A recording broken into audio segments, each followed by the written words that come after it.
Hello friends, welcome to my channel. Let's learn English with Arya. અગાઉના પાઠમાં આપણે જોયું હતું કે ગુજરાતી કક્કાના અક્ષરોને અંગ્રેજીમાં કેવી રીતે લખવામાં આવે છે. ત્યારબાદ એના આધારે સાદા અને સરળ કાનો માત્ર રસ્વઈ દીર્ઘઈ કે રસ્વઉ દીર્ઘઉ વગરના નામ લખતા આપણે શીખ્યા હતા. હવેના પાઠમાં આપણે ગુજરાતી સ્વરો માટે કયા અંગ્રેજી અક્ષરો વપરાય છે તે સમજ મેળવીશું. ત્યારબાદ બારાક્ષરીના અક્ષરોને પણ અંગ્રેજીમાં કેવી રીતે લખવામાં આવે છે તેની સમજ મેળવીશું. બંનેની સમજ મેળવ્યા બાદ ગુજરાતી નામ અંગ્રેજીમાં લખતા શીખીશું. હવે સ્વરની સમજ મેળવીએ. અ માટે અંગ્રેજીમાં એ વપરાય છે. આ માટે પણ અંગ્રેજીમાં એ વપરાય છે.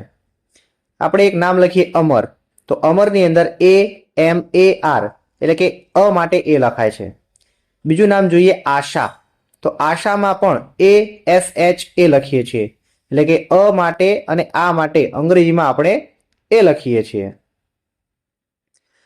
નાનો ઈ માટે આપણે અંગ્રેજીમાં આઈ લખીએ છીએ અને મોટા ઈ માટે અંગ્રેજીમાં ઈ લખીએ છીએ. ક્યારે આઈ લખીએ છીએ, ક્યારે ડબલ ઈ લખીએ છીએ, એ જ્યારે આપણે નામ લખવાની શરૂઆત કરીશું ત્યારે એની પાકી સમજ મેળવીશું. નાનો ઉ માટે અંગ્રેજીમાં યુ વપરાય છે, જ્યારે મોટા ઉ માટે અંગ્રેજીમાં ડબલ ઓ વપરાય છે. એક ઉદાહરણ આપું. કુમાર લખવું હોય તો કુમારમાં રસ્વઉ આવે છે, તો એનું સ્પેલિંગ લખીશું આપણે KUMAR. જ્યારે પૂનમમાં દીર્ઘઉ લખીએ તો POONAM. આ રીતે આપણું નામ લખાય છે. એટલે નાના ઉ માટે યુ અને મોટા ઉ માટે ડબલ ઓ લખાય છે. એ માટે અંગ્રેજીમાં ઈ લખાય છે અને અઈ માટે અની ઉપર બે માત્ર, તો એના માટે AI લખાય છે. અને એક કાનો અને માત્ર ઓ, એના માટે અંગ્રેજીમાં ઓ લખાય છે. અને એક કાનો અને બે માત્ર ઔ, એના માટે અંગ્રેજીમાં AU લખાય છે. માટે AN અને AM બંને લખાય છે. ક્યારેક અની પાછળ ન બોલાતો હોય તો AN આવે છે અને ક્યારેક અંબાજી મ બોલાતો હોય તો AM આવે છે. એક નામ લઈએ આપણે અંજના, તો અંજના બોલવામાં અની પાછળ ન બોલાય છે માટે AN લખાય, અને અંબા એમાં અની પાછળ મ બોલાય છે માટે AM લખાય.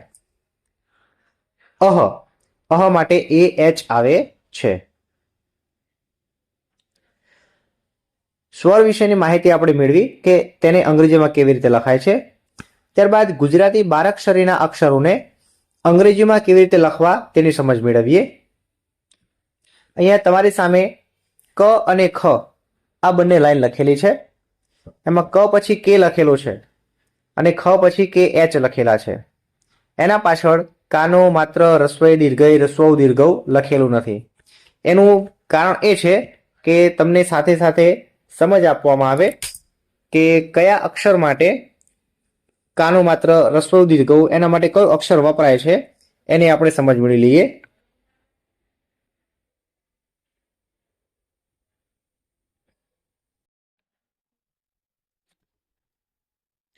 ક, તો ક માટે કે એ વપરાય છે. જ્યારે કા, તો કાની પાછળ આપણે જ્યારે કાનો લગાડીએ તો કાના માટે અંગ્રેજીમાં એ આવે છે, એટલે આપણે લખીશું કા માટે કે એ. ત્યારબાદ ખી, તો કને રસોઈ કી, રસોઈ માટે અંગ્રેજીમાં આઈ લખાય છે માટે કે આઈ લખીશું.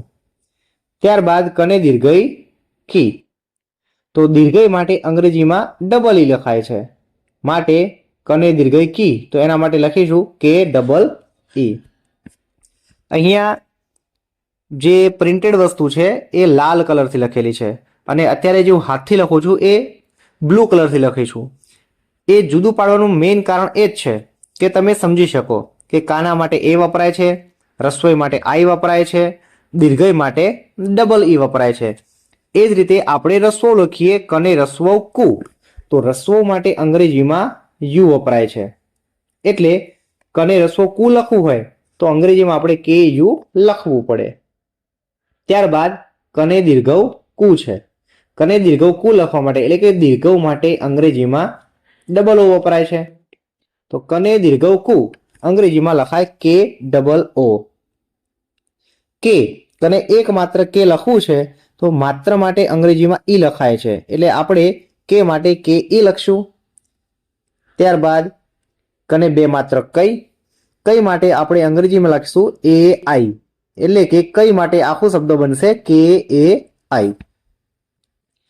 કો કને એક કાનો અને એક માત્ર તો એના માટે અંગ્રેજીમાં ઓ છે. તો કને એક કાનો એક માત્ર કો ઇંગ્લિશમાં લખાશે કે ઓ. ત્યારબાદ કને એક કાનો બે માત્ર કૌ તો એક કાનો અને બે માત્ર માટે અંગ્રેજીમાં આપણે લખીશું એ યુ એટલે કૌ માટે થશે કે એ યુ. કમ માટે આપણે અગાઉ વાત કરી હતી કે ઉપર ટપકું આવે તો એના બે સ્પેલિંગ થાય છે. જે પ્રમાણે બોલાતું હોય એ પ્રમાણે લખવું. જો કે એ એમ બોલાય, મ બોલાતું તો કે એ એમ લખવું અને કન બોલાતું હોય તો કે એ એન લખવું. એટલે કે કમ માટે કે એ એમ અને કે એ એન બંને લખાય છે. કને વિસર્ગ તો વિસર્ગ માટે ઇંગ્લિશમાં એ એચ વપરાય છે એટલે કહ માટે લખીશું આપણે કે એ એચ. આપણે કની આખી લાઈનની સમજ મેળવી એ જ રીતે આપણે ખની સમજ મેળવીએ. ખ માટે કે એચ એ વપરાય છે. ખની પાછળ જો આપણે કાનું કરીશું તો કાના માટે હવે આપણને સમજ પડી ગઈ છે કે કાના માટે એ વપરાય છે એટલે લખીશું આપણે કે એચ એ. હવે રસોઈ છે. ખને રસોઈ ખી તો રસોઈ માટે આપણે જાણીએ છીએ હવે કે આઈ લખાય છે. તો ખને રસોઈ ખી માટે અંગ્રેજીમાં કે એચ આઈ લખાય છે. ખને દીર્ઘઈ ખી દીર્ઘઈ માટે ડબલ ઈ વપરાય છે. તો ખને દીર્ઘઈ ખી માટે આપણે લખીશું કે એચ ડબલ ઈ. ત્યારબાદ ખને રસવો ખુ રસવો માટે યુ વપરાય છે તો આપણે લખીશું ખને રસવો ખુ તો કે એચ યુ. ત્યારબાદ ખને દીર્ઘવ ખુ દીર્ઘવ માટે ડબલ ઓ લખાય છે તો ખને દીર્ઘવ ખુ એના માટે લખીશું કે એચ ડબલ ઓ. ખે ખને એક માત્ર ખે તો માત્ર માટે આપણે ઈ લખીએ છીએ તો ખે માટે લખીશું કે એચ ઈ. ખને બે માત્ર ખઈ બે માત્ર માટે આપણે એ અને આઈ વાપરીએ છીએ તો ખઈ માટે બનશે કે એચ એ આઈ. ખને એક કાનો અને બે માત્ર ખને એક કાનો અને એક માત્ર તો એક કાનો એક માત્ર લખીશું એટલે ખો બનશે તો થશે કે એચ ઓ. ખને એક કાનો અને બે માત્ર ખઉ તો ખઉ માટે લખાય છે કે એચ એ યુ તો આ થશે ખઉ. ખમ ખને માથે મીંડું ખમ તો કે એચ એ એમ પણ લખાય છે અને કે એચ એ એન પણ લખાશે એટલે ખમ કે એચ એ એમ અને કે એચ એ એન. ત્યારબાદ ખને વિસર્ગ તો ખને વિસર્ગ માટે કે એચ એ એચ લખાય છે. હવે આ રીતે આપણે જે ક અને ખની લાઈન લખી તો બારાક્ષરીના બધા જ અક્ષરો આ પ્રમાણે આપણે લખી શકીએ. ગ માટે જી એ, ગા માટે ગને કાનો ગા તો જી એ, ગને રસોઈ ગી તો જી આઈ, ગને દીર્ઘઈ ગી તો જી ડબલ ઈ, ગને રસ્વ ગુ તો જી યુ, ગને દીર્ઘવ ગુ તો જી ડબલ ઓ. આ પ્રમાણે આપણે બારાક્ષરીના બધા જ અક્ષરો લખી શકીએ છીએ. તો વધારે સમય આમાં આપતા નથી અને આગળ જઈએ છીએ નામ ઉપર. આપણે ગુજરાતીના અક્ષરોને અંગ્રેજીમાં કેવી રીતે લખવા એ સમજ્યા. હવે તે અક્ષરનો ઉપયોગ કરીને અંગ્રેજીમાં નામ કેવી રીતે લખવા તેની સમજ મેળવીએ. અહીંયા આપણે એક વાત સમજવા જેવી છે કે ગુજરાતીના દરેક મૂળાક્ષરો વ્યંજન અને સ્વરથી બનેલા છે. આ કથનને હું એક ઉદાહરણ દ્વારા સમજાવું.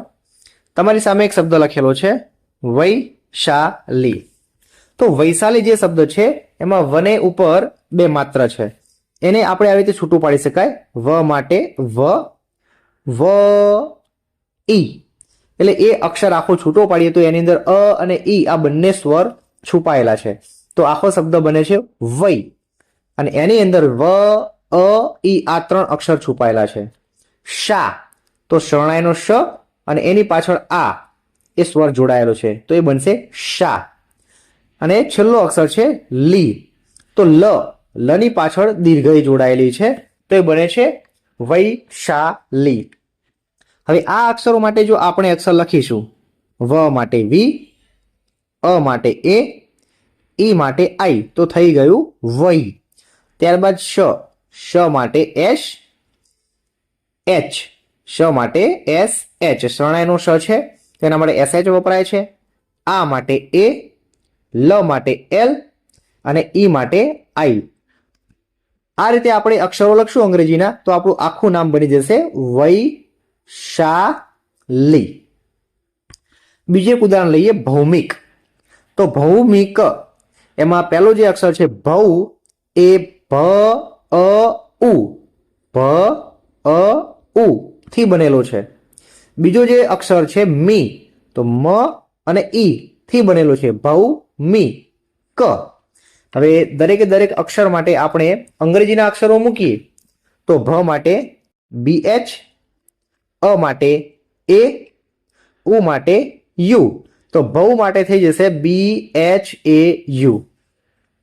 મ માટે એમ, ઈ માટે આઈ અને ક માટે કે, તો મી માટે MI અને ક માટે કે. આ રીતે આપણું આખું નામ બની જશે ભૌમિક. તો આ જ રીતે આપણે વ્યંજન અને સ્વરને છૂટા પાડી અને સરસ રીતે સરળતાથી અંગ્રેજીમાં નામ લખતા શીખી શકીએ છીએ. જે રીતે મેં તમને અંગ્રેજીમાં નામ લખતા શીખવ્યા એ પ્રમાણે કેટલાક નામ લખવાનો મહાવરો તમે પણ કરો. તમને અહીંયા ડિસ્પ્લે ઉપર રાધિકા, ભારતી, સંજય, કિરણ, કૌશલ, ગીતા, આરતી, પિયુષ, નિયતિ, જીવંતિકા, નિરાલી, કિશોર, જુનાગઢ, રાજકોટ, મહેસાણા, કડી આ નામ આપેલા છે. આ નામને અંગ્રેજીમાં લખી અને તમે મને કોમેન્ટ કરી શકો છો. ખૂબ ખૂબ આભાર. Thank you.